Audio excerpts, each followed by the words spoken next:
Happy Sunday. My name is Jeannie. I am Bostonian, born and raised in Roxbury. Lawrence did mention that today is the last weekend of Black History Month, but the reality is that every damn day is Black History Day, week, month, whatever. We are surrounded by it. So this weekend may be over, but Black history is eternal every damn day. This piece is called, I Am Tired of Being Black.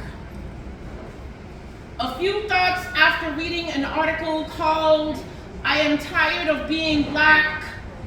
Very first thought, there are a few types of tired. The most obvious one involves getting plenty of rest, but the most forgotten one involves getting plenty of peace.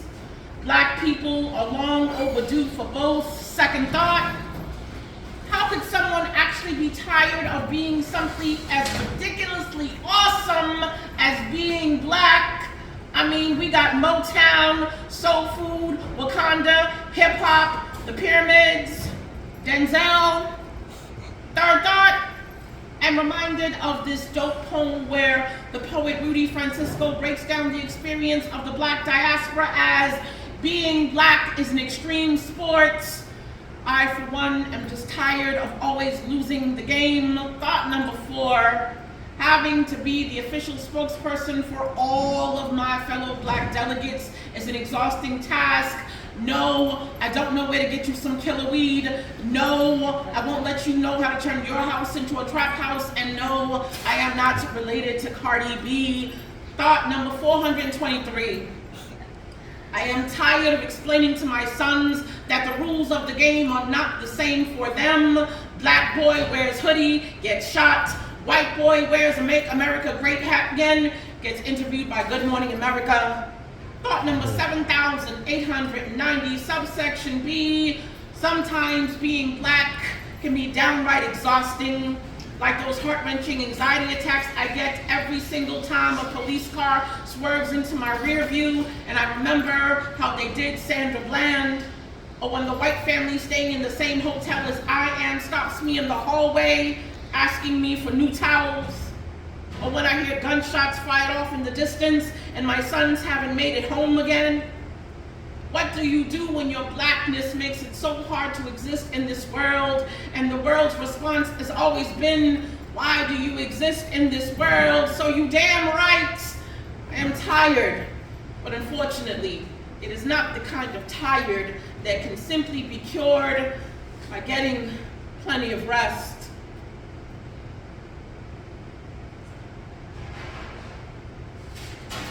My parents are Cape Verdean, so I'm first generation in this country, born and raised. So growing up as the child of immigrants in this country is an experience in itself. So we were having a conversation how my mother and my grandmother coming here were exposed to a lot of words that aren't necessarily easily translated into mother tongue, and the word unfortunately that comes about a lot is the word nigger, and whether you put that with an A on the end or ER, either way, a lot of cultures aren't familiar with how corrosive and divisive and the history behind that word and how it can be considered a term of endearment, but when it's coming from someone of a Caucasian persuasion or other culture, that it is not. So I, as a kid, had to have that conversation with my grandmother, 70-year-old grandmother, and explain to her that this was not a good thing that they were calling you. So this piece is called My Mother is an Alien. Oh, I'm an alien. I'm a legal alien. I'm an African in a new world. My mother is an alien who never knew she was an alien until she landed on the shores of your huddled masses yearning to breathe free. And although her DNA has no link to any little green men on Mars, her identity is still somehow marred by this little green card. She comes from a not so distant galaxy, brimming with brilliant shades of the chocolate rainbow, even if they have been overshadowed by blurred, colonialized lines. My mother is an alien with native intergalactic tongues that keep her from speaking your very proper King's English without a heavenly accented twang. She is a daughter of the sub-Saharan sand dunes who is kin to Kunta Kinte.